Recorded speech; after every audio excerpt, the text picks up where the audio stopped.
Hola, ¿qué tal? Muy buenos días a todos a todos y a todas. Por respeto al tiempo de ustedes, daremos inicio a este intercambio. Vemos que más colegas se siguen conectando y, bueno, daremos inicio a esta conversación y vamos viendo cómo se van incorporando. Primeramente, muchas gracias a todos por sumarse a esta serie de conversatorios en el marco de COVID-19 en Latinoamérica y el Caribe.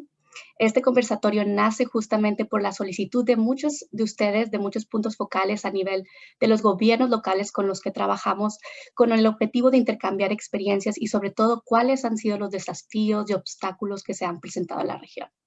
El día de hoy contaremos con 75 minutos donde vamos a conversar informalmente sobre puntos de interés, como lo son la vacunación, el testeo de la COVID-19 en nuestra región.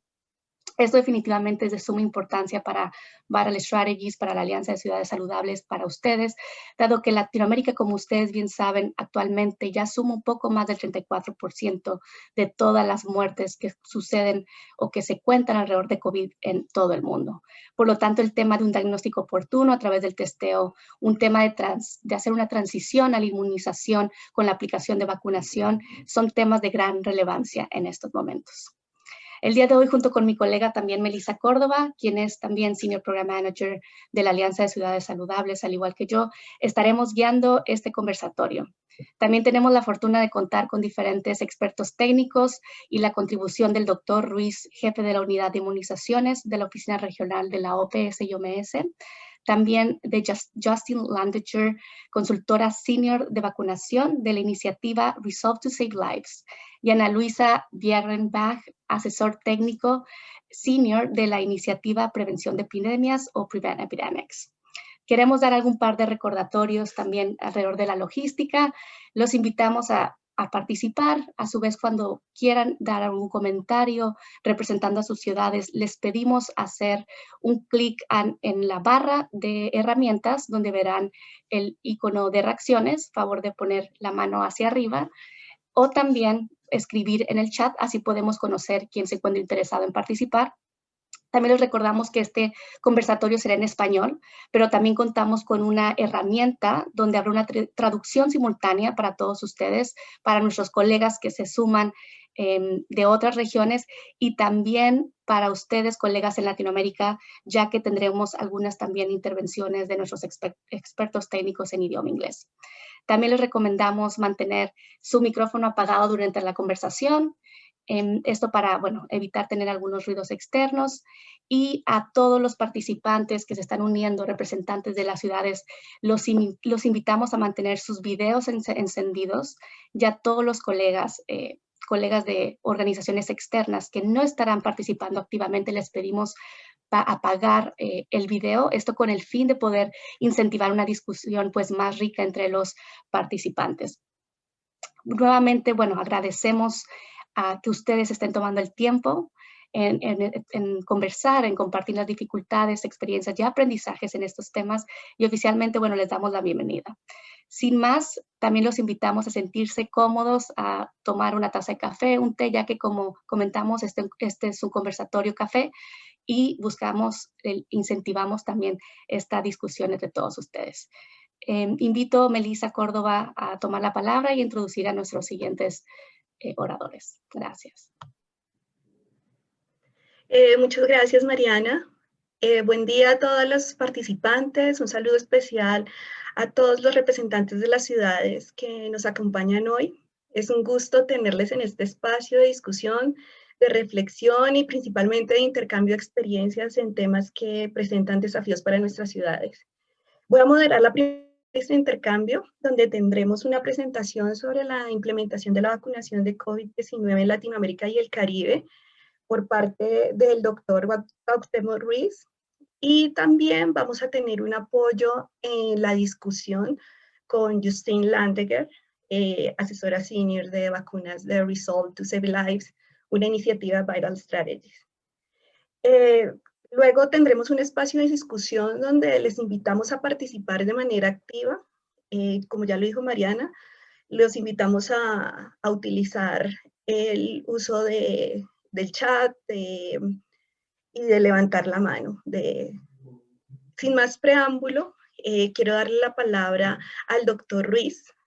El doctor Ruiz es de nacionalidad mexicana, es médico con estudio de posgrado en epidemiología. También trabajó para la Secretaría de Salud de México durante 25 años, ocupando diversos cargos en salud pública y vigilancia epidemiológica. El doctor Ruiz ha enfocado su carrera profesional en el área de la epidemiología aplicada, participando directamente en estudios de riesgo para la salud, brotes, epidemias y también en la respuesta de desastres por fenómenos naturales. También implementando sistemas de vigilancia y establecimiento implemented surveillance systems, and he has also worked in preventive medicine from 2007. de la oficina regional de la OPS en Washington. Muchas gracias, doctor Ruiz. Adelante. Muchas gracias, Melissa, y muchas gracias, Mariana, por la invitación. Me permitiré compartir con ustedes en pantalla para hacer una revisión rápida. Bueno, la idea es platicar con ustedes cómo está la implementación de la vacunación contra el COVID, la COVID-19 en Latinoamérica. Como ustedes saben, es la pandemia más grande que hemos tenido en los últimos 100 años, pero también ha representado el mayor desarrollo en la historia en las vacunas que se tienen hasta este momento. Hasta fecha reciente, hasta el día de ayer, aquí puse 16 de febrero, perdón por el error, hasta el día de ayer teníamos 255 vacunas candidatas, de las cuales 73 se encontraban ya en la fase clínica y 3 estaban con la aprobación de uso de emergencia por parte de la Organización Mundial de la Salud. Pero ante esto, y ustedes como gente que trabaja en las ciudades y en los programas, saben que existe una gran cantidad de incertidumbres alrededor de estas vacunas. ¿Qué vacunas tendrán éxito? ¿Cuáles serán las vacunas que requieran una dosis, 2 dosis? ¿En cuáles tendremos que poner algunas dosis de repuesto? ¿Todas serán intramusculares? ¿Cuál es la plataforma de generación de estas vacunas? ¿Podemos coadministrarla con otras vacunas o no? ¿Tendremos las vacunas a tiempo? ¿Habrá aceptabilidad por parte de la población del uso de las vacunas o no? O sea, una serie de preguntas que tenemos. Las vacunas que tienen hasta el día de hoy autorización regulatoria por parte de la Organización Mundial de la Salud son la vacuna de Pfizer y la vacuna de AstraZeneca, tanto la que se produce en el Serum Institute de la India como la que se produce en laboratorios de Corea del Sur. Las otras vacunas que están aquí presentadas no cuentan todavía con la autorización de la Organización Mundial de la Salud y algunas de ellas tienen autorizaciones por lo que se llaman autoridades regulatorias fuertes y otras por autoridades regulatorias nacionales para el uso dentro de cada uno de los países en América. Pero los países pueden acceder a la vacuna o han planteado acceder, ya sea por acuerdos nacionales, por los acuerdos bilaterales que ustedes conocen entre el país y los productores de vacuna, por acuerdos a través de grupos como por ejemplo la Unión Africana, que ha tenido un acceso a través de grupo a estas vacunas, o por mecanismos globales como es el mecanismo del COVAX que ha sido puesto hasta estos momentos. Pero el acceso a las vacunas, de acuerdo a lo establecido la Organización Mundial de la Salud, se debe guiar a través de un marco de valores que nos permitan garantizar el bienestar humano, la equidad global, la reciprocidad, el respeto a la igualdad, la equidad nacional y la legitimidad. Y esto, por favor, vean, fue desarrollado en septiembre, mucho antes que tuviéramos cualquier vacuna, y se estableció como un marco de valores. Pero justo considerando que el acceso a la vacuna desde un inicio podría ser, o al inicio podría ser limitada, debería existir entonces un mecanismo de priorización para el uso de las vacunas. Y esto lo estableció el Grupo Estratégico de Expertos de la OMS, donde dice que hay 3 dimensiones de priorización. Primero, el que sepamos cómo está ocurriendo la pandemia o se está comportando dentro de nuestros países o nuestra región, y después que veamos el enfoque que le queremos dar a la vacunación. Y la recomendación es siempre que el enfoque inicial, dada la limitada número de dosis debe ser para salvar vidas, y eso representa la reducción directa de la morbilidad y la mortalidad en los grupos más afectados, adultos mayores, y el mantenimiento de los servicios esenciales de salud principalmente. Y en una segunda etapa, pasar a la reducción de la transmisión. Y eso depende también, entonces, de la cantidad de vacuna que se tenga disponible. Específicamente en la región de las Américas, los países, 37 países de nuestra región están participando a través del mecanismo COVAX.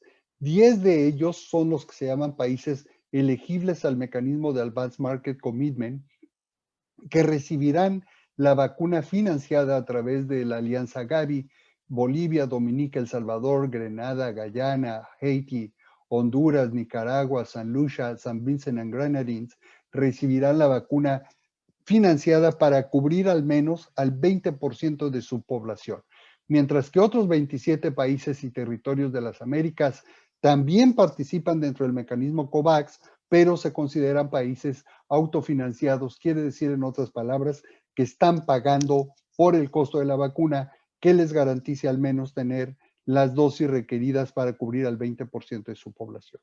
Pero los países en América no solamente están trabajando por tener la vacuna, hay que tener la vacuna y hay que aplicar la vacuna, ¿no? Entonces, hasta el día de hoy tenemos el reporte de 32 países que han hecho su reporte a través de esta herramienta de autoevaluación para saber si los países están listos. Y ustedes pueden ver aquí que son estos elementos que son evaluados por cada uno de los países para ver si se van preparando, cómo van preparando.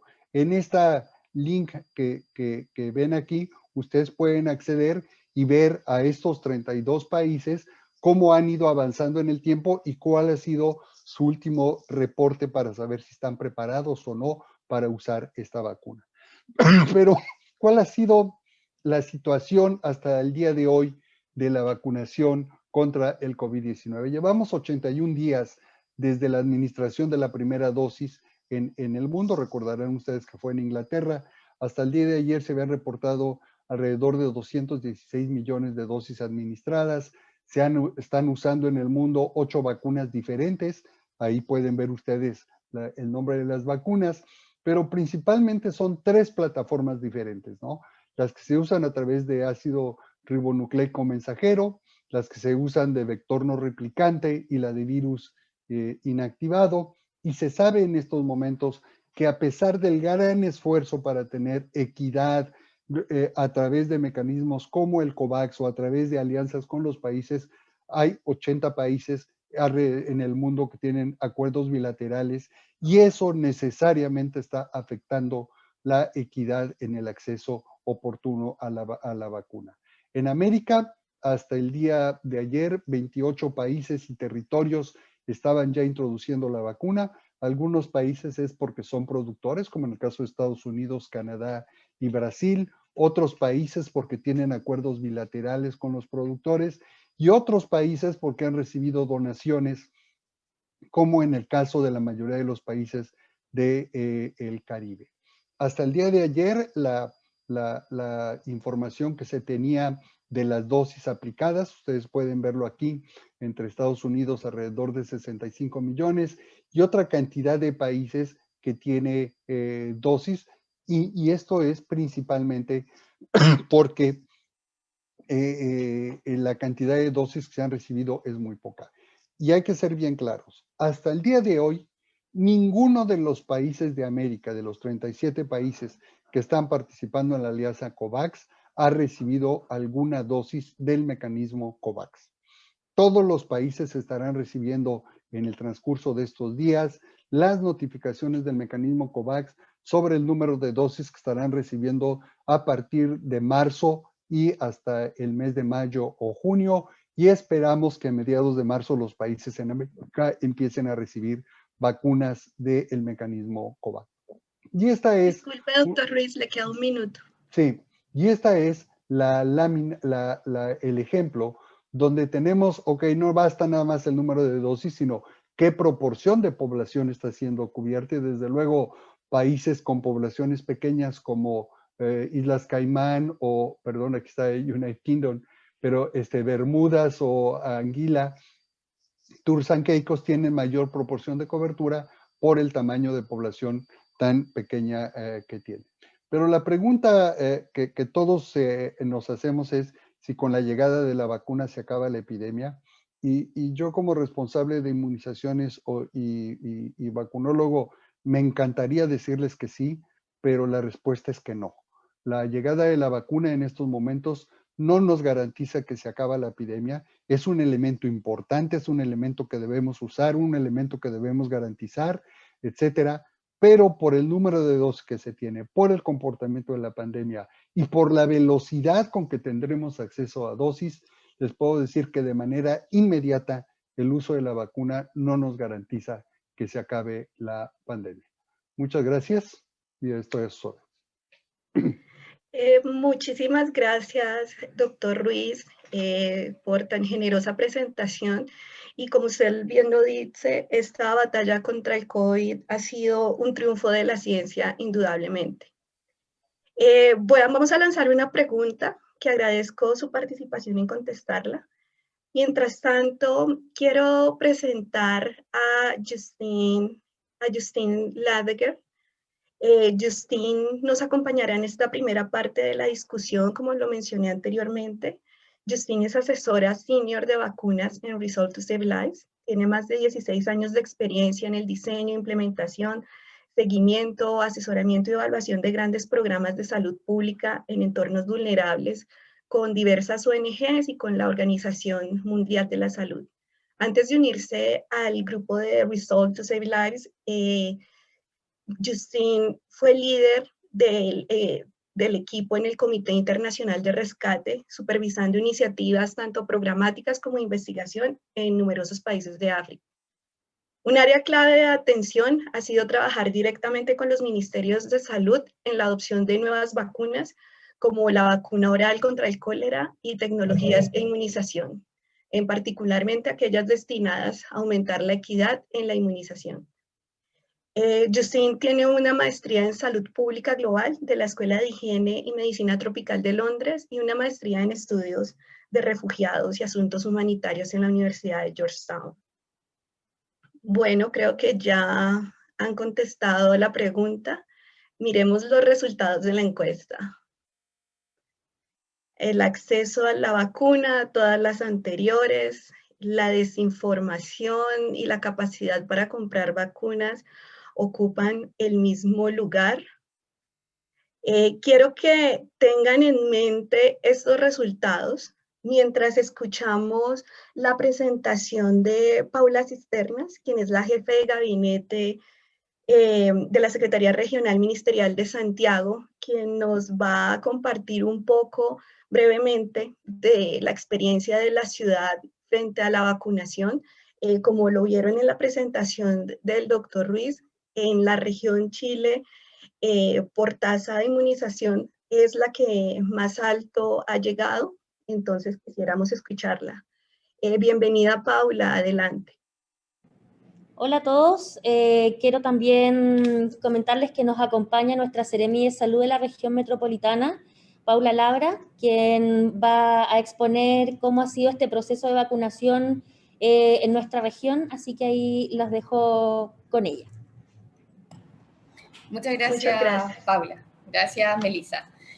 Bueno, como comentaba Paula, yo soy la secretaria regional ministerial de salud de la región metropolitana, que es la región más grande y la capital de Chile.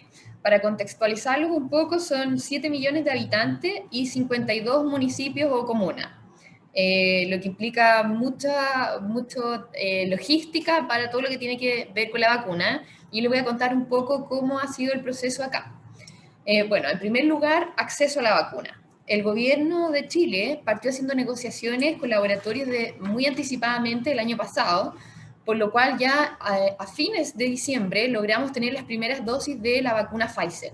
Por lo tanto, nosotros comenzamos vacunando a fines de diciembre y, por supuesto, comenzamos por grupos prioritarios, como es todo el sector salud. Funcionarios del área de la salud, de manera de poder asegurar la red asistencial. Luego ya en enero, febrero comenzamos a recibir vacunas Sinovac, con las cuales empezamos a vacunar adultos mayores, es decir, grupos prioritarios críticos que son quienes sufrirían un cuadro más grave en caso de contraer el virus. ¿Cómo se ha hecho esto que se ha vacunado tanta gente? El Ministerio de Salud tiene el Programa Nacional de Inmunizaciones, que es PNI, que lleva muchos años acá en nuestro país funcionando de manera muy ordenada y tiene ya sus referentes a nivel nacional. Este Programa Nacional de Inmunización hace su coordinación con los CEREMIS, que somos los representantes regionales del Ministerio de Salud en cada una de las regiones, y a la vez nosotros, CEREMIS, junto con los servicios de salud, hacemos la bajada con los municipios. Ellos fueron un actor estratégico en el proceso de vacunación en la región. Entonces nos coordinamos con todos los municipios, región metropolitana 52, para que a través de su atención primaria de salud, los centros familiares comunitarios que hay en todas las comunas, implementar distintos puntos de vacunación. Al día de hoy en la región metropolitana tenemos 270 puntos de vacunación. Con esta red armada, a la llegada de las vacunas se hizo la distribución de cuántas vacunas se asignaban por comuna y, bueno, por supuesto, por región también en el país, basado en la cantidad de personas que están determinadas por la estadística, el Instituto Nacional de Estadística, se distribuyeron vacunas de acuerdo a la población objetivo. En este caso partimos adultos mayores de 90 y así fuimos priorizando semana a semana y cada día también se definió un rango etario específico. Por ejemplo, hoy día estamos vacunando personas entre 64 y 62 años. Mañana sigue entre 61 y 60. Y se fue priorizando de esta manera para también evitar aglomeraciones en los puntos de vacunación. Esa ha sido la logística y la red que se armó para poder llegar a todos los puntos. Por otro lado, también las comunas, los municipios, están haciendo vacunación a domicilio. Están yendo a la casa de los adultos mayores que tienen movilidad reducida o aquellos que están postrados, de manera de poder llegar a un 80% de los adultos mayores de 65 años. Al día de hoy en la región metropolitana llevamos un 74% de adultos mayores de 65 años vacunados. Y si lo comparamos, la cantidad total de personas que tenemos al día de hoy vacunadas en la región son 1.160.000 personas, lo que equivale más o menos al 17% del total de habitantes de la región, que son los 7 millones. Y al día de hoy estamos vacunando simultáneo con vacunas Pfizer y Sinovac a la vez. Sabemos que ambas vacunas tienen una cadena de frío distinta y por lo tanto eso también implica una logística distinta. Entonces Pfizer lo destinamos para algunos grupos objetivos, con algunos puntos de vacunación solamente para poder asegurar la cadena de frío, y Sinovac es la que está difundida por todos los centros de vacunación. Por lo tanto, la estrategia que se ha usado acá en el país ha sido principalmente comenzar con estos acuerdos previos que nos aseguraran la disponibilidad de vacunas. Y por supuesto, ambas vacunas pasaron por la aprobación de nuestro Instituto de Salud Pública. Conseguir la disponibilidad de vacuna y posteriormente hacer esta calendarización segmentada por grupos objetivos para poder llegar primero a los más críticos, de manera que disminuyamos las hospitalizaciones y liberemos las camas UCI en la red asistencial y, por supuesto, evitar los fallecimientos y la mortalidad. Eso es a grandes rasgos cómo se ha llevado a cabo la vacunación en Chile y en la región metropolitana. Excelente, muchísimas gracias por tan detallada presentación en este breve tiempo. Creo que Chile ha hecho y la ciudad de Santiago ha hecho un trabajo maratónico en estos 2 meses porque, como lo dicen, empezaron a vacunar en diciembre. Y en 2 meses pues ya han tenido un amplio rango de personas vacunadas. ¿Alguien quisiera hacer alguna pregunta a Paula? ¿Alguien de las ciudades? Si no, pudiésemos de pronto conversar un poco sobre cuáles ustedes ven relacionado con lo que nos comentaba la ciudad de Santiago con Paula. Y viendo también lo que nos comentaba el doctor Ruiz frente a los preparativos que hay que hacer para tener la vacuna, ¿cuáles son estos desafíos que enfrentan los gobiernos para avanzar en esta vacunación? Por ejemplo, la capacidad para comprar vacunas, que ya vimos en este sondeo, que es el principal desafío, pero ¿qué tal si hablamos un poco de la distribución, de la desinformación, de la disponibilidad de las vacunas? Veo una mano levantada. Adelante, doctor Jaime Delgado. Sí, muy buenas tardes a todos y a todas, un gusto de saludarlos. Yo tengo un par de inquietudes respecto de la experiencia que está sucediendo y que va a ser el debate, la discusión en las próximas semanas o meses. Primero, si en un país en algún momento determinado coexisten 3 o 4 vacunas de 4 laboratorios diferentes, circula en redes muchos análisis y críticas y cuestionamientos sobre los riesgos que tiene una vacuna u otra vacuna. De hecho, en mi país, en mi ciudad, que es Arequipa, que es una de las ciudades más lindas del país,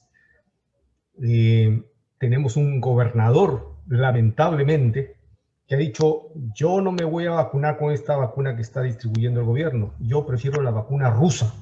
E invoco a todos mis funcionarios públicos y a los médicos no vacunarse. Oye, es muy temeraria esa afirmación. En este momento solo tenemos una vacuna, la china, pero ¿qué va a pasar cuando coexistan 4 tipos de vacunas? ¿Dónde está el derecho del consumidor a elegir? Yo puedo elegir, no señores, yo no quiero esta vacuna, sino tal otra vacuna. Y la otra pregunta que les quiero plantear, y lo hemos venido conversando con Mariana, es: ¿cuáles son las implicancias o externalidades o medidas que pueden estar tomando los países respecto de la gente que decide no vacunarse?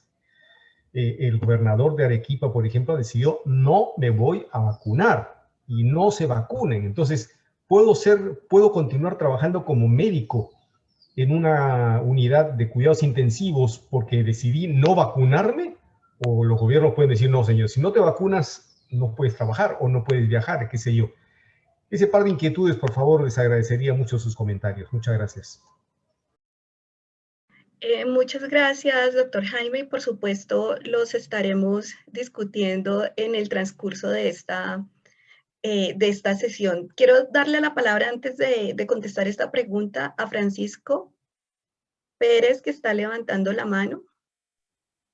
Sí, buenas tardes con todos y todas. Soy Francisco Pérez de Quito, de la Secretaría de Salud, soy director metropolitano de políticas.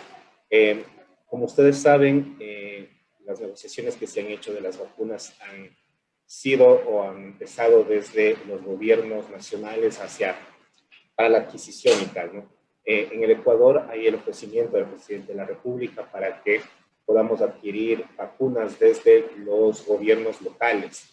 Entonces, a nosotros como estructura en el Ecuador no tenemos competencia desde el municipio de Quito para hacer vacunación normalmente, ¿no? En temas de pandemia se va a abrir esta oportunidad.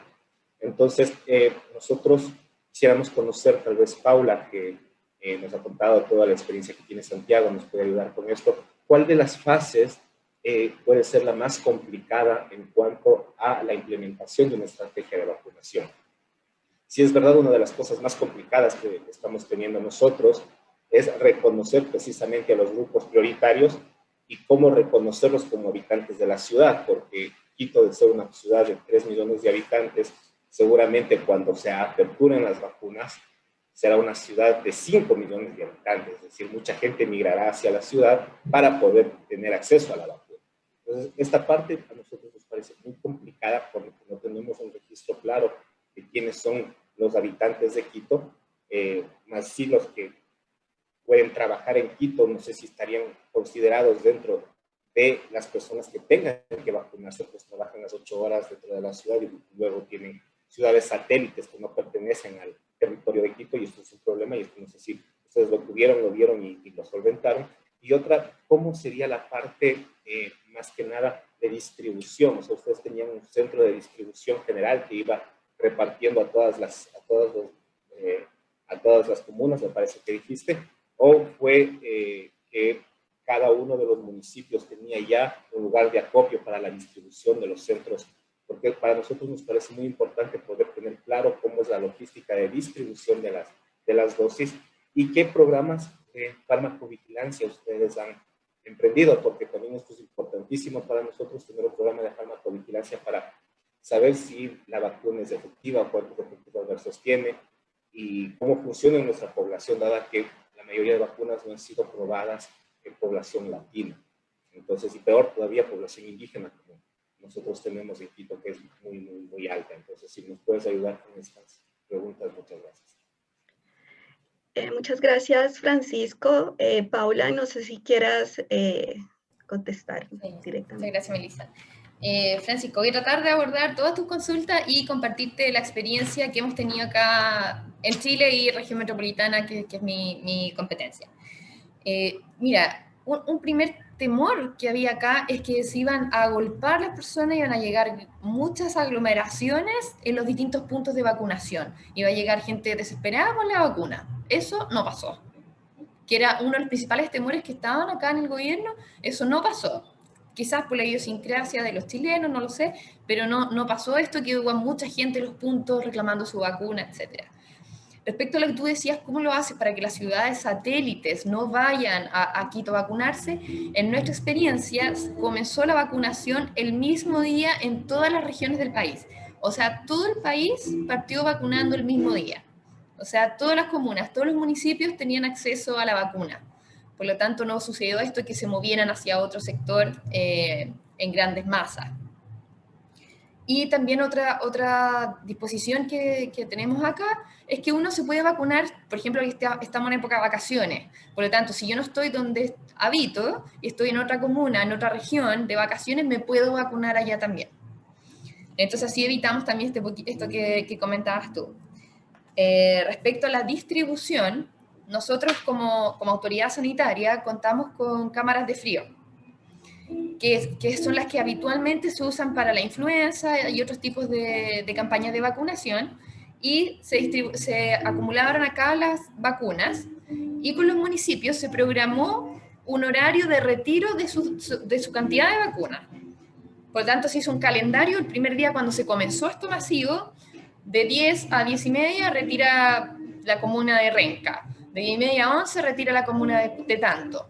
Y así lo fuimos escalonando hasta tener en 2 días todas las vacunas distribuidas en las 52 comunas.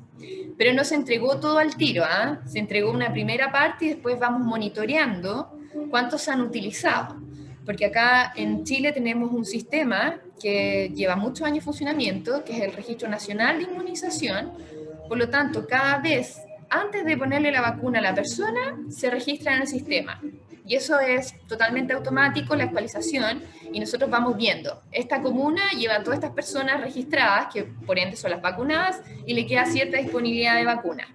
Entonces, cuando le van faltando, nosotros de nuestro centro de distribución, nuestra cámara de frío, le podemos asignar un poco más, de acuerdo al promedio diario de vacunación. Bueno, y respecto a la seguridad de la vacuna, nosotros nos aseguramos considerando 2 factores que estuvieran aprobados por la FDA y por nuestro Instituto de Salud Pública, que fueron ambas vacunas aprobadas por estas dos entidades. Y con eso nosotros respaldamos la efectividad de la vacuna. Espero haber respondido todas sus consultas, Francisco. Excelente, sí, yo creo que sí. Ya para terminar y cerrar un poco en esto, yo quisiera, si el doctor Ruiz quisiera contestar un poco sobre las dificultades que el doctor Jaime expresó frente a que las figuras públicas dan unos mensajes contrarios frente a la vacunación. Muchas gracias, Melissa. Bueno, todos ustedes saben que justo con la pandemia también estamos teniendo una pandemia de información, ¿no? Entonces todo esto que se convierte la infodemia es algo que nos está a veces causando más daño que la propia pandemia, o está haciendo que hagamos más daño en la propia pandemia. Y entonces aparece todo esto que Jaime mencionaba en las redes, de que si esta vacuna es mejor, que si esta es peor, que si esta es más segura, que si alguien por cuestiones políticas o por ignorancia se manifiesta a favor o en contra de alguna vacuna. Primero, desde la posición de la Organización Mundial de la Salud y de la Organización Panamericana de la Salud, nosotros recomendamos a los países el uso de las vacunas que cuentan con evidencias científicas para su seguridad y su efectividad. En estos momentos, como mencionaba, el grupo de expertos de la OMS solamente ha dado 3 recomendaciones, que es sobre las vacunas de AstraZeneca y la vacuna de Pfizer. No quiere decir que el resto de las vacunas no sean buenas o sean malas. Quiere decir que el proceso de certificación y verificación por parte de la Organización Mundial de la Salud no ha concluido porque los productores están en ese proceso para obtener el uso de emergencia. Entonces, es un punto. Sí es, Jaime y colegas, un serio problema el tener 2 o 3 o 4 vacunas diferentes, ¿no? Primero, como Paula ya lo mencionó, cada una de estas requiere una logística diferente de distribución, de manejo, de seguridad, y ahí la capacitación al personal de salud también es bien importante, ¿no? Los errores programáticos que podemos tener al estar manejando diferentes tipos de vacuna son muy frecuentes y entonces es conveniente tener muy clara la información. Recordemos que hasta ahorita no hay ninguna recomendación de intercambiabilidad de vacunas, es decir, no le puedo poner la primera dosis de la vacuna A y la segunda de la vacuna B. Tiene que ser siempre de la misma vacuna. Entonces, todo eso es parte de lo que nos lleva a esto. Y es importante ahí, con la pregunta que hacía Francisco, el que mantengamos un sistema de vigilancia epidemiológica de eventos adversos muy fuerte, ¿no? Entonces, no lo tengamos pasivo, sino lo tengamos activo. Justo mañana la Organización Panamericana de la Salud está lanzando con todos los Estados miembros el Sistema Regional de Vigilancia Epidemiológica para eventos adversos asociados a la vacuna de COVID-19, justo para tener información y toma de decisiones oportunas. Y aquí viene el otro punto que también planteaba Jaime. ¿Qué hacemos si una persona decide no vacunarse? ¿No? Al final de cuentas es una cuestión que cada país, cada municipio, cada ciudad determinará de acuerdo a sus propias leyes. Desde el punto de vista de salud pública, no hay una vacunación mandatoria para esto, sino tiene que haber un proceso de convencimiento del beneficio personal y el beneficio colectivo de la vacunación.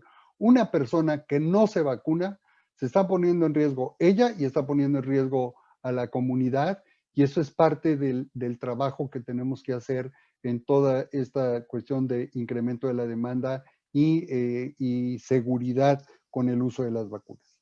Gracias, Melissa. Así es, muchas gracias, doctor Ruiz. Ya quisiera pasar a Justine para cerrar esta primera parte de este conversatorio. Sure thing. I'm sorry that my Spanish is not good, so you will have to deal with the interpretation. So I think the most important thing is hearing from you in the cities, hearing from Dr. Ruiz. So I'm not going to summarize some of the challenges that have been mentioned, but I would want to, if you can present my slide, please, on the unique role that a lot of this has already been mentioned in this conversation, but the unique role that cities have in vaccination planning and distribution. There's a lot that you don't have control over, but there's a lot that you can and should be influencing. And I think we heard some good examples from Paula in Chile. So the first thing is, it is never too early to begin this communication effort, particularly two-way communication with some key groups. The key groups that are initially being prioritized, healthcare workers, elderly, those most at risk. That will change from country to country, but being able to hear their concerns and reaching out to them with information on the vaccine early is critical to get ahead of some of these confidence questions. The other thing is that micro-planning. I would expect that most of your countries have, larger plans, that have been put forward, the example by PAHO, but the micro-planning, which as you very well know, is so critical to any immunization operation, including mapping, should start now, should start even before you have a clear understanding of the supply. Supply is still the rate limiting thing, but once you have that supply, you want to be able to hit the ground running the way we heard that some of our colleagues have been able to do. So, start early.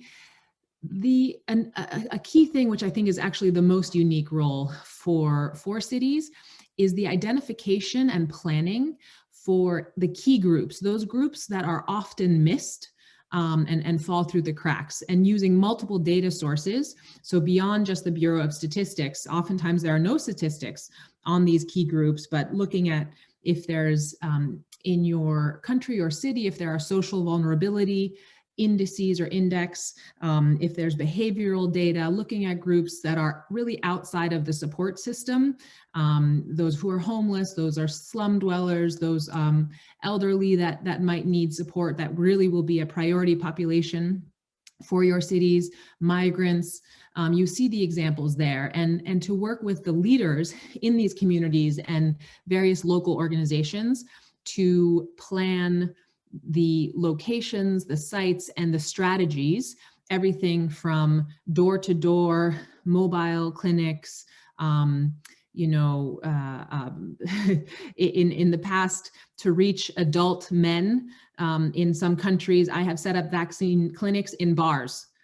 That's where in this specific example, that's where the adult men were. So that's where we set up. So I think cities, no one knows your populations better, and so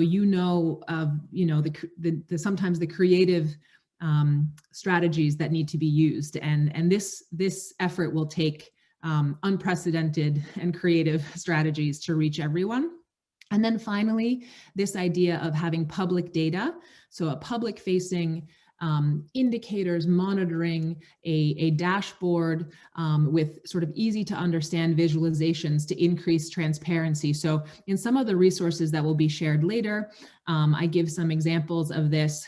Resolve to Save Lives has put forward some guidance around key indicators around sort of the phase and the eligibility of who is eligible to be vaccinated when, as a key thing to communicate. The supply, what does the supply look like of doses received and doses administered? And then of course the coverage. What percentage of the population is being covered by 1 dose, by 2 dose, that type of thing. So it's just, of course, there are many other indicators that you are tracking in terms of process, but some of the key things to communicate to the public, just wanted to highlight those. So thank you so much for all of this. I'm learning from you, and thanks for the contributions. Muchísimas gracias, Justine, por tan generoso cierre. Ya seguimos con Mariana para la siguiente parte. Muchas gracias a todos los que han participado. Muchas gracias, Melissa y Justin.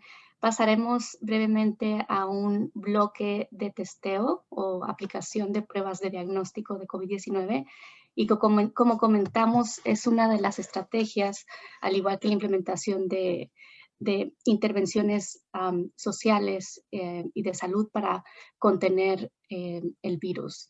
En este caso, bueno, en lo que lanzamos una pregunta, un poll question también sobre este tema. Si nos puedes apoyar, Grace, quiero presentar a Ana Luisa. En este caso, Ana Luisa Bierenbach, que nos estará apoyando en este bloque de cierre de testeo, diagnóstico de la COVID-19. Ana se une al equipo de Brazil Vital Strategies como asesora técnica senior de la iniciativa Prevent Epidemics o Prevención de Epidemias, y ella es responsable pues de apoyar a las ciudades de Latinoamérica en planificar, implementar actividades alrededor de la preparación y respuesta ante las pandemias y epidemias. Parte de la experiencia de Ana parte en el Ministerio de Salud de Brasil, donde participó en varios proyectos de monitoreo y evaluación alrededor de control de la tuberculosis. Ha trabajado también en la sede de la Organización Mundial de la Salud, también en el mismo tema, en el manejo del impacto de tuberculosis. Y Ana es médico de profesión y epidemióloga también. Así que gracias, Ana, por sumarte a este bloque. Y mientras ustedes nos apoyan contestando este poll question, vamos viendo, les pedimos apoyarnos. Vemos 12 respuestas. A los colegas que no han contestado, les pedimos dar un clic antes de cerrar el poll question. Listo, parece que lo hemos cerrado. Pues nuestra pregunta es, para iniciar este bloque, ¿cuáles han sido los retos que su ciudad presenta en el diagnóstico de la COVID-19? Vemos como número 1 la capacidad del procesamiento de pruebas, que ha sido uno de los puntos que varios de ustedes como puntos focales nos han compartido y nos han pedido apoyo en el aspecto técnico, y vemos que aquí también se refleja en este conversatorio. Como número 2, vemos recursos para la adquisición de pruebas de diagnóstico, que también ha sido una de las temáticas que han surgido. Y 3, falta de recursos humanos para la aplicación, con un 8%. Gracias, y vamos a ver en toda esta discusión que vamos a iniciar cómo se va trasladando la experiencia de las ciudades. Y para iniciar, hablar un poco sobre el proceso de testeo, cómo se ha ido adaptando con segunda ola, quisiera invitar a nuestros colegas de Lima, Perú, quienes han tenido una experiencia muy interesante, desde decisiones iniciales que han sido rectificadas a lo largo de la evolución de la pandemia. Quiero invitarlos a quienes se encuentran en esta llamada a compartirnos brevemente 2 minutos, 1 minuto y medio, cuál ha sido su experiencia y cómo han ido adaptando todo este proceso de diagnóstico a lo largo de la pandemia, sobre todo para invitar a nuestros otros colegas a animarse y a contribuir, y sobre todo, bueno, a comentarnos cuáles han sido otros obstáculos que ellos han presentado.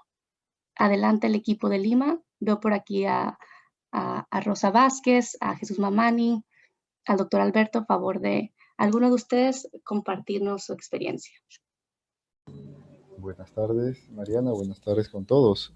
¿Me logran escuchar?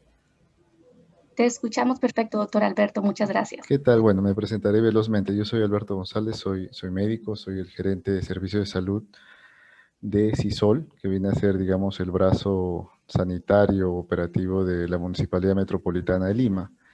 En efecto, ha habido una experiencia bastante rica desde el año pasado en relación a este tema de pruebas COVID, ¿no? Sin entrar en el detalle de la historia, que tiene también sus elementos positivos, creo yo los hitos que hemos marcado desde la Municipalidad de Lima a todo el proceso de vacunación, incluso en el país, se refiere a un hito muy interesante, que fuimos los primeros en introducir, por ejemplo, el uso de la prueba antigénica, ¿no? En el país fue muy criticado el tema de la prueba rápida de entrada, pero eso tiene, digamos, varios elementos de análisis, pero lo concreto, y sabemos todos que para entrar a un diagnóstico de descarte COVID, la prueba de detección de anticuerpos, conocida como rápida, no es de primera elección, sino una antigénica o molecular. Ahora, como país hemos tenido restricciones grandes para tener una prueba molecular a nivel poblacional, más aún cuando nuestros laboratorios eran en números bastante pequeños y en una dimensión país no muy bien distribuidos tampoco. La introducción de una prueba antigénica, además, de poder tener volumen, nos ha permitido también ganar tiempo. La prueba molecular en el Perú demoraba 2 o 3 días, y cuando hubo un tema de mayor necesidad y mayor, digamos, acceso a esta prueba, el Instituto Nacional de Salud se demoraba hasta 7 días en poder tener un resultado. Definitivamente introducir la prueba antigénica en Lima ha sido muy llamativo por todos los sectores, porque no sabían ni siquiera, tal grado que el sistema de información, que es el SIS-COVID aquí, no tenía el soporte para poder reportar ese tipo de prueba. Hemos tenido que gestionar eso también, y al final, bueno, ya el ministerio asumió también esa prueba, y ya, pero la Municipalidad Metropolitana de Lima tenía una experiencia ganada y en por lo menos un mes y medio de diferencia, ¿no? Definitivamente esto ha permitido ayudar a la población, porque se ha podido captar en la fase aguda, y ya sabemos toda la necesidad que implica esto para la toma de medidas como el aislamiento y todo ello, ¿no? Otra cosa interesante ha sido el tema de la articulación que se dio en la población vulnerable para este tipo de pruebas, ¿no? Una de las cosas que se generó en la Municipalidad de Lima es tener una priorización en lugares donde había las zonas de calor, por decirlo así, ¿no? Zonas de calor en términos de pacientes COVID, pero también zonas de calor en términos de vulnerabilidad social, económica. Entonces permitíamos mezclar ambos criterios y poder llegar finalmente con una intervención más focalizada, ¿no? Definitivamente esto ha generado grande expectativa en la población y todos querían, digamos, estar parte de, y al final, pues siempre la demanda es mayor que la oferta en estos casos, pero la experiencia desarrollando esta actividad ha sido bastante buena, ¿no? El otro tema importante es mencionar el tema de la prueba molecular. En Lima sigue siendo todavía un elemento de desarrollo por pensarse de mejorar en los tiempos, ¿no? Creo yo un pendiente en la lógica que hemos estado trabajando acá es poder introducir la prueba de PCR rápida, ¿no? Que sería incluso un valor más que estamos mapeándolo de poder introducirlo. Pero eso sería, digamos, una experiencia rápida de lo que significó Lima. Gracias. Muchas gracias, doctor Alberto. Y sobre todo, bueno, hacer énfasis a dos puntos muy, muy relevantes. Se comenta, uno, la maximización de los recursos y focalizarlos a esas zonas que pues requieren, que son hotspots, como dicen, puntos que se han identificado con mayor número de casos y continuar en ese diagnóstico. Y dos, también la influencia que tuvo Lima a nivel nacional para hacer una transición de pruebas rápidas a pruebas antigénicas. Eso es fantástico, cómo impactó la política pública nacional. Eso es un gran logro y gracias por compartirlo. Y partiendo de esta experiencia de Lima, queremos realmente que tengan confianza y que compartan con nosotros dos preguntas. Aquí vamos a abrir la discusión, tenemos un par de minutos, así que los invitamos a aprovechar este tiempo con dos preguntas claves. Continuar con la pregunta, ¿cuáles han sido los desafíos que enfrentan sus gobiernos locales alrededor de la aplicación de pruebas de diagnóstica o testeo? Y dos, si existe, ahora que estamos viviendo una segunda ola que ha sido clara en toda nuestra región, ¿alguna oportunidad que ustedes, sus colegas, el equipo de respuesta COVID haya identificado para mejorar los procesos de diagnósticos actuales y cuáles son? Así que bueno, invito por favor a los colegas a compartir, a conversar. Pueden levantar la mano en el chat o simplemente ya quitar el mute en sus micrófonos.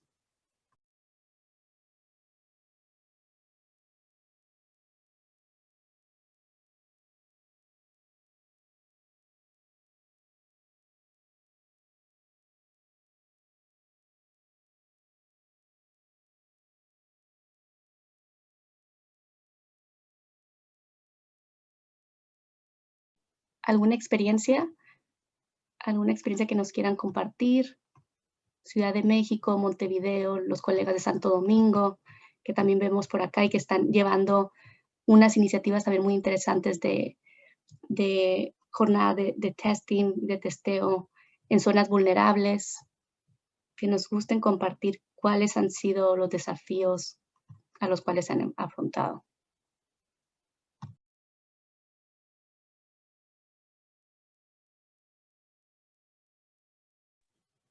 Francisco está levantando la mano. Adelante, gracias, Melissa. Adelante, Francisco. Sí, bueno, buenas tardes otra vez. Bueno, nosotros como municipio, como ciudad de Quito, hemos tenido varios problemas y también varias experiencias bastante buenas con el tema de testeos, ¿no? Nosotros empezamos una estrategia de reconocimiento primero con las pruebas que hacía el Ministerio de Salud, que lo hacía de forma limitada, se podría decir, por la escasez de pruebas que tenemos en el Ecuador. O sea, nosotros tenemos pocas pruebas dentro del país, me parece que somos uno de los países que menos pruebas ha realizado como país. Sin embargo, esto ha cambiado como ciudad. Como ciudad somos la ciudad que a nivel país hace más pruebas y nosotros implementamos una estrategia de testeo. Es decir, nosotros seleccionamos cuáles eran los barrios que tenían mayor número de casos y fuimos allá a hacer pruebas, primero PCR y ahora ojalá podamos comenzar a hacer las pruebas de antígeno. Sin embargo, con estas pruebas PCR que nosotros estábamos haciendo en los barrios, eran barrios, reconocimos que habían unos condicionantes sociales que hacían que los barrios de la periferia y los que tenían menos ingresos eran los que más número de casos tenían. Entonces nosotros lo que hicimos es irnos hasta esos barrios, hasta estas parroquias, como la distribución de Quito, y implementamos una serie de brigadas que se dedicaban a hacer, o que se dedican, porque todavía sigue implementada la estrategia, se dedican a hacer test con una especie de triaje para poder reconocer a las personas que están infectadas y se han sido contacto también de personas que son asintomáticas, y hacer pruebas. Después de hacer estas pruebas, nosotros nos comunicamos en 24 horas con ellos, les damos los resultados y hacemos un pequeño cuestionario para poder rastrear a sus posibles contactos. Posterior a esto, nos contactamos con estos contactos y les citamos a que se acerquen a algunos de los sitios donde estamos haciendo las pruebas para verificar si tienen o no la infección, ¿no? Si son sobre todo asintomáticos, porque lo que nos interesa es reconocer a las personas que son contactos que podrían ser asintomáticos para poder frenar un poco la cadena de contagio. Esta estrategia ha sido bastante buena. Logramos con la implementación de la estrategia disminuir la ocupación de camas.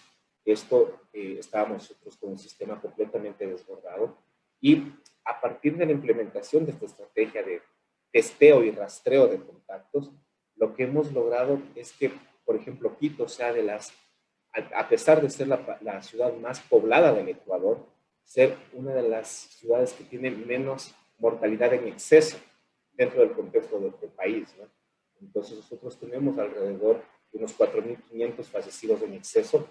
Luego tendremos que ver cuáles son directamente por COVID y cuáles no, pero creemos que teniendo esta mortalidad en exceso, se podría decir que es poca en relación a lo que nos gusta en otras partes. Esta estrategia ha sido bastante buena y nos ha ayudado precisamente a cortar un poco la cadena de contagios y sobre todo llegar hacia los barrios donde existe menos riqueza, ¿no? Todos estos barrios donde estamos nosotros distribuidos son los barrios donde existe mayor desempleo, mayor tasas de violencia familiar, por ejemplo, o también tiene es más densamente poblado, ¿no? Entonces tiene mayor índice de hacinamiento. Entonces sí, creo que nuestra estrategia ha sido efectiva y seguiremos manteniéndola. No sabemos todavía hasta qué tiempo, pero estamos en inicio y gracias por todo el apoyo de todos, ¿no? Muchas gracias. Gracias, Francisco. Realmente has tocado un punto de gran relevancia que va de la mano con el diagnóstico oportuno, que es el rastreo de contactos y que definitivamente nos apoya mucho a identificar cómo se va expandiendo el virus y también pues contenerlo. Así que está levantando la mano la doctora Virginia Cardoso, quien encabeza el Departamento de Salud de Montevideo. Y bueno, como ustedes saben, Montevideo ha sido una ciudad que se ha destacado a nivel regional por contener efectivamente la pandemia desde su inicio. Pues como país, Uruguay mantuvo sus casos muy por debajo. Y bueno, va a ser muy interesante, doctora Virginia, que en este tema nos pueda compartir cómo fue la intervención de Montevideo, cuáles han sido los retos. Y bueno, ahora que se están incrementando un poquito los casos significativamente, bueno, cómo ustedes están dando respuesta. Así que adelante, gracias, doctora Virginia. Muchas gracias, Mariana. Bueno, buenas tardes para todos, todas.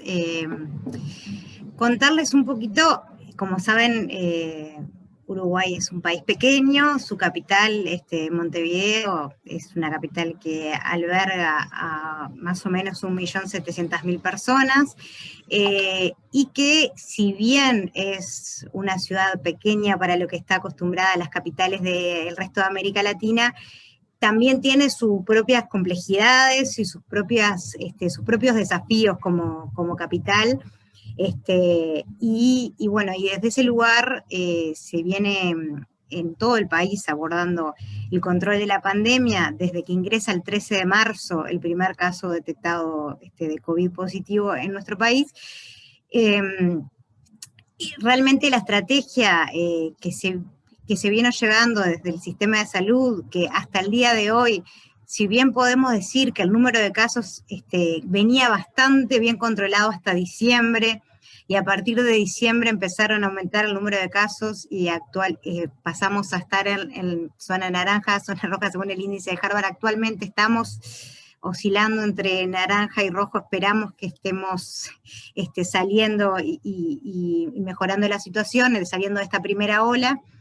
En realidad, nosotros lo que queremos destacar es que nuestro país tiene desde 2007 que se crea el Sistema Nacional Integrado de Salud, un sistema de salud muy sólido, integrado entre los prestadores públicos y privados, con una fuerte rectoría del Ministerio de Salud Pública, y que ese sistema integrado de prestadores públicos privados que desde el 2007 viene desarrollando la estrategia de atención primaria en salud con un fuerte primer nivel de atención, es una de las herramientas que nos ha permitido tener un buen trabajo ambulatorio, un buen acceso, un muy buen acceso, una atención prácticamente universal, y un excelente acceso al sistema de salud en los distintos prestadores de salud de forma integrada. Incluso con una ley aprobada, no quiero errarle, pero el 2018, de complementación para las urgencias y emergencias, donde las urgencias y emergencias se atienden independientemente del prestador de salud al que uno está adherido de alguna forma, ¿no? Entonces, esa integración es una fortaleza. Y la inserción comunitaria y territorial del primer nivel de atención es una fortaleza, y el gran desarrollo de la atención ambulatoria en privados a través de las emergencias móviles, que no ven realmente esas emergencias muchas veces, pero que si bien hay que repensarlo, en pandemia fue la fuerte atención ambulatoria una fortaleza. Ese proceso de atención creemos que ha ayudado muchísimo a que hasta hoy no hayamos tenido un colapso del sistema de salud. Más allá de que los casos han aumentado, el sistema de salud no se ha acercado a ocupar el máximo de sus capacidades, y bueno, se ha logrado ir adaptando y adecuando a las necesidades sin estar tensionado a su máximo punto.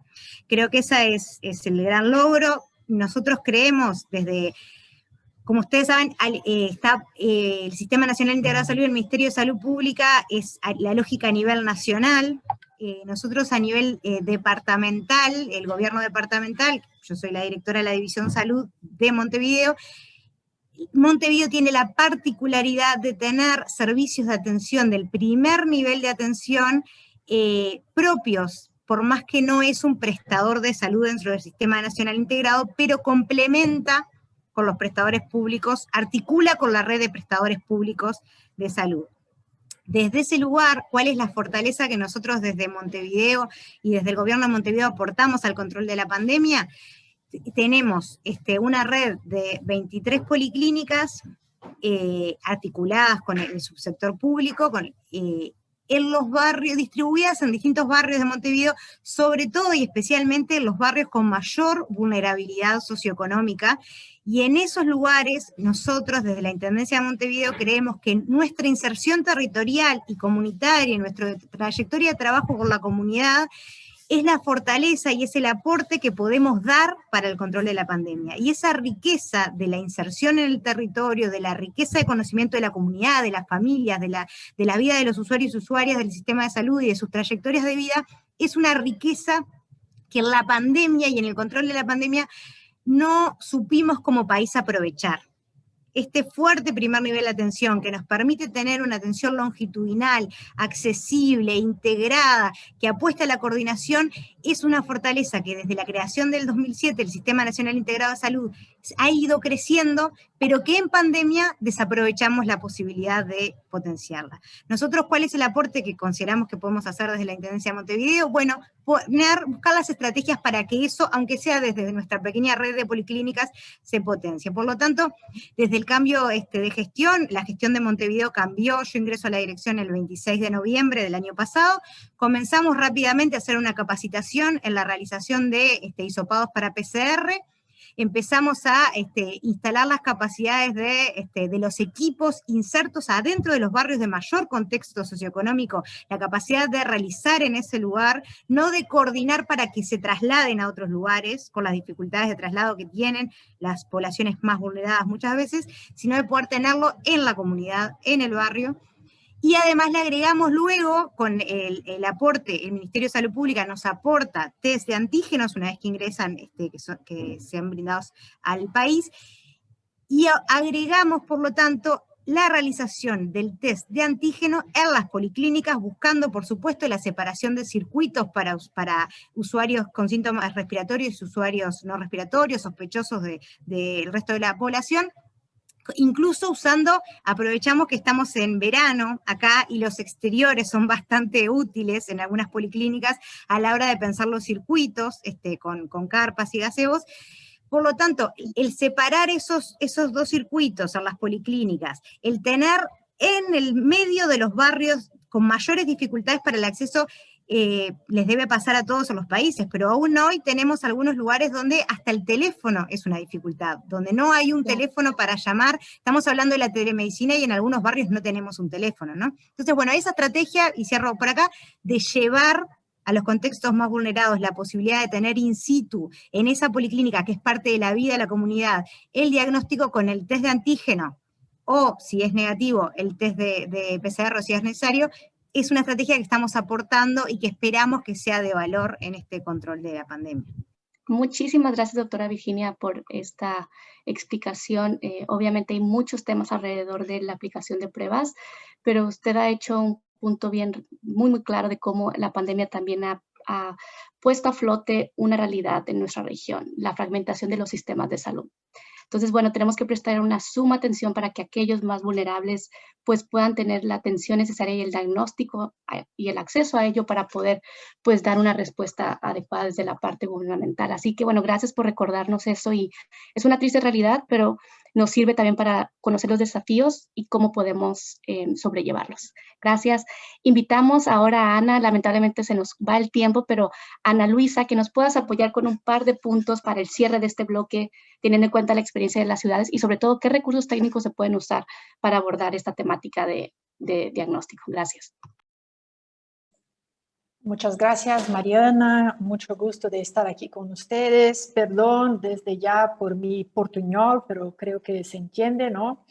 Y creo que una cosa está muy clara de la presentación de todos, tanto de la parte de la vacunación cuanto de la parte ahora del testeo, y es que los países, las ciudades que tienen un sistema de salud fuerte, integrado, van adelante, ¿no? Salen adelante, consiguen hacer el máximo, y los sitios que no tienen van mucho abajo y sufren muchísimo y no logran hacer lo que es debido para controlar la pandemia.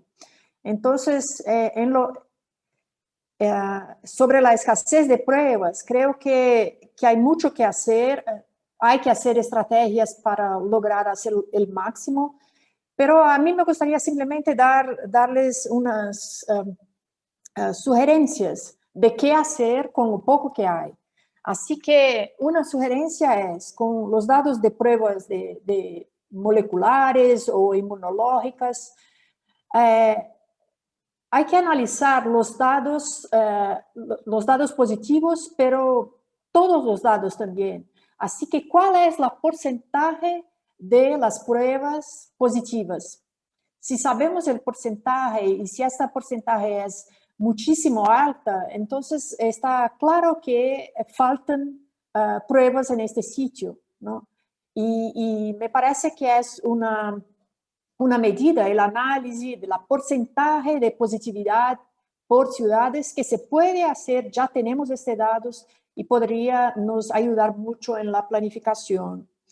Otra cosa que se puede hacer es utilizar en los sitios en que hay bancos de sangre, podemos hacer encuestas de nivel populacionales con los datos de los bancos de sangre. Sé que los bancos de sangre no están en todos los sitios, toda la ciudad, solo están en las ciudades más grandes del país, pero en esta ciudad sí que se puede hacer como una encuesta, establecer cuestiones con los datos que hay de dónde las personas viven, cuál es el porcentaje de positividad por barrios y así por adelante. Cuanto a lo seguimiento, el rastreamiento de contactos, a mí me parece que podemos facilitar el acceso de los contactantes a los exámenes de COVID. ¿no? Si una persona es contactante de COVID, debería ser más fácil de esta persona llegar a hacer un examen. Y esto también es pura cuestión de logística, de cómo planificar y cómo comunicar esto a los contactantes cuando se tiene el caso index, ¿no? ¿Qué hacer con tus contactantes domiciliares? Puedes llamar a este teléfono, puedes ir a este servicio de salud y tendrás acceso rápido a los exámenes y para esto también tampoco se necesita grande capacidad laboratorial, es solo cuestión de logística. Y bueno, solo para terminar, creo que no, como yo vengo de la tuberculosis, hay que decir que en los países de América Latina hay muchas máquinas de gene experts para tuberculosis que pueden ser utilizadas para el testeo de COVID, ¿no? Pueden ser cambiadas para hacer testeo de COVID. Creo que tenemos que hablar de esto, ¿no? Porque en este momento estamos con la pandemia, es la cosa más importante. No sé si mis colegas de tuberculosis me van a apoyar en esta parte, pero es algo que se puede hacer y que muchísimo va a aumentar la capacidad de hacernos pruebas moleculares. Muchas gracias. Gracias, Ana. Y bueno, le doy la palabra a mi colega Melissa Córdoba para el cierre. Gracias. Muchísimas gracias, Ana, Justine. Considero que hoy tuvimos una conversación bastante productiva donde identificamos varios desafíos a los que se enfrentan las ciudades que ya han empezado a vacunar y los que aún no han iniciado, pues los puedan tener en cuenta. Asimismo, el continuar con las pruebas de laboratorio que sin duda permiten hacer un encerramiento del virus y reducir la cadena de transmisión. Grace, ¿quisieras compartir los recursos que tendríamos disponibles para las ciudades a los que pueden acceder en cualquier momento y así poder fortalecer sus procesos de respuesta? Como ven en la pantalla, hay unos recursos adicionales que nos ha compartido la OEPS relacionado con la herramienta de autoevaluación que ya nos comentó el doctor Ruiz en su presentación, guías para la vacuna, para hacer los planes de vacunación y que estos planes lleguen a la población que queremos, a toda la población, incluso resaltando a la más vulnerable. Siguiente.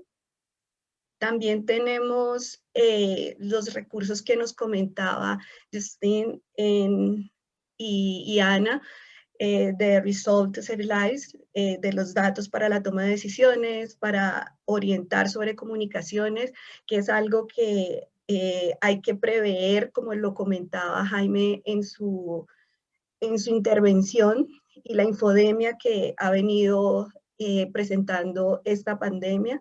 Y también tenemos otros recursos para las pruebas, estrategias para las pruebas, que sin duda hay que seguir implementando, hay que seguir innovando para llegar a más personas, como lo comentaba Ana Luisa.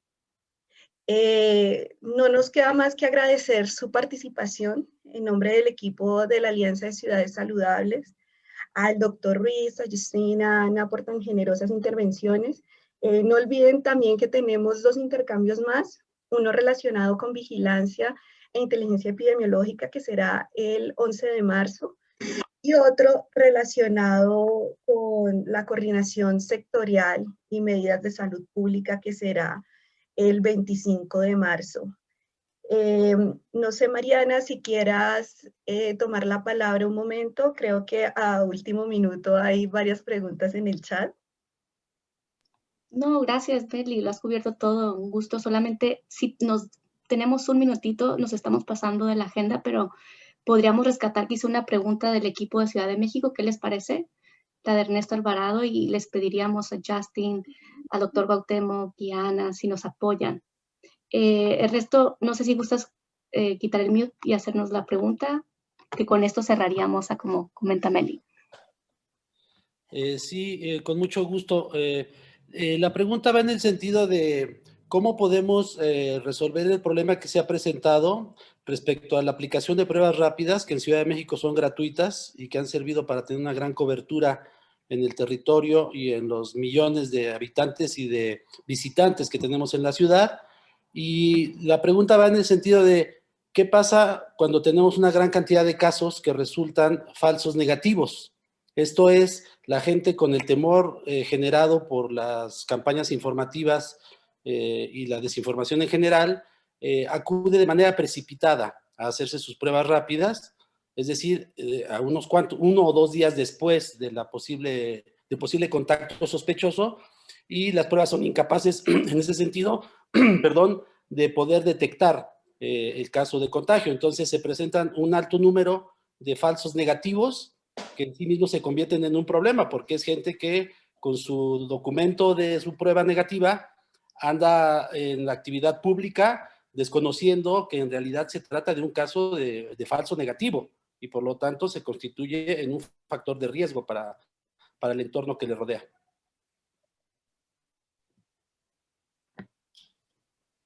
No sé si algún colega... yo? Sí, adelante, Ana Luisa. Sí, bueno, la verdad es que los testes, las pruebas no son perfectas, ¿no? Así que tenemos muchos falsos negativos y tenemos también falsos positivos. Bueno, ¿qué hacer, no? ¿Qué hacer? Primero, hacer para que las personas hagan el examen cuando tienen síntomas, ¿no? Entonces, en las ciudades hay listas de síntomas, normalmente 4 o 5 síntomas, y si las personas tienen uno de ellos o una combinación de ellos, entonces hacen las pruebas y tendrán una probabilidad más grande de tener resultados positivos.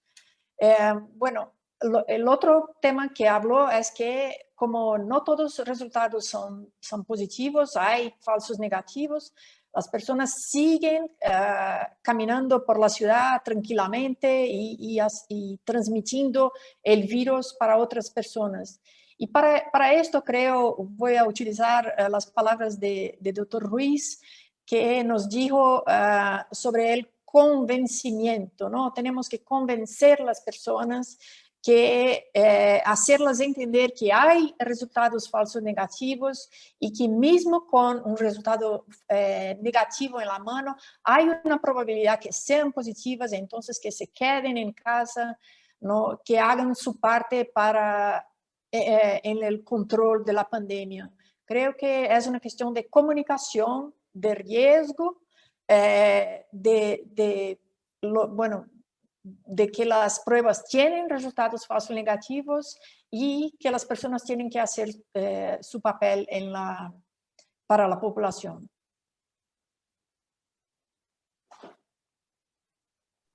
Muchas gracias, Ana. Y compartiremos en eso también alguna literatura vía correo, daremos seguimiento, sobre todo entender qué tipo de pruebas rápidas se realizan, si es de antígeno y demás, y sobre todo, bueno, cómo pueden abordar. Como dice Ana, ninguna prueba es perfecta, algunas tienen mayor eficiencia en el diagnóstico que otras, así que estaremos compartiendo con ustedes y abordando directamente la Ciudad de México. Pues adelante, Meli, yo creo que podemos cerrar y quizá, yo creo que para cerrar de una forma reflexiva, podríamos invitar al doctor Cuauhtémoc, a Justin y a Ana a dar un enunciado corto de un mensaje que quieran dar a la región latinoamericana para abordar los temas que han presentado. Yo creo que con eso nos llevamos un buen aprendizaje y un enunciado de reflexión rapidísimo antes de concluir la llamada, si les parece.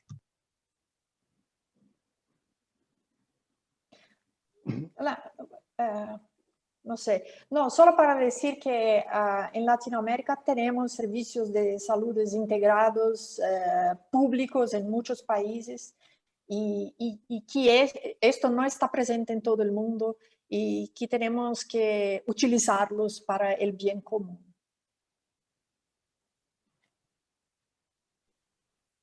Gracias, Ana. Doctor Ruiz. Sí, gracias. Justo tomando lo que dice Ana, la región de las Américas ha sido exitosa en el programa de inmunizaciones históricamente, ¿no? Fuimos la primera región que eliminó la polio, el sarampión, la rubiola, el síndrome de rubiola congénita. Somos la región que más vacuna de influenza cada año. Digo, en plena pandemia se aplicaron más de 100 millones de dosis de vacuna de influenza en la parte sur de América. Entonces, tenemos mucha experiencia en eso. Y esto que han compartido ahora de las experiencias de las ciudades es muy importante. No estamos partiendo de cero.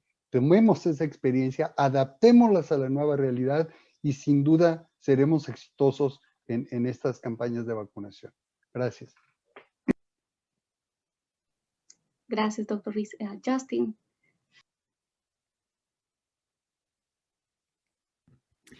Not much more to say. I mean, I think that was really inspiring. I would just wish everyone good luck. Know that we are here as a resource. If you have even small technical questions, or does this guidance exist? And if it doesn't exist, perhaps we can help create something for you. So I just wish you good luck. And it is a marathon, as was alluded to in the beginning. And I know that we will keep doing well. So good luck to everyone. Bueno, muchísimas gracias a todos por su activa participación. Solamente que no olviden que tendremos dos más intercambios, como les comentaba anteriormente, que es el de vigilancia e inteligencia epidemiológica, que será el 11 de marzo. No olviden invitar a las partes técnicas a esta serie, y también a la coordinación intersectorial de medidas de salud pública, que será el 25 de marzo. Feliz resto de día y nos vemos en la próxima serie. Muchas gracias.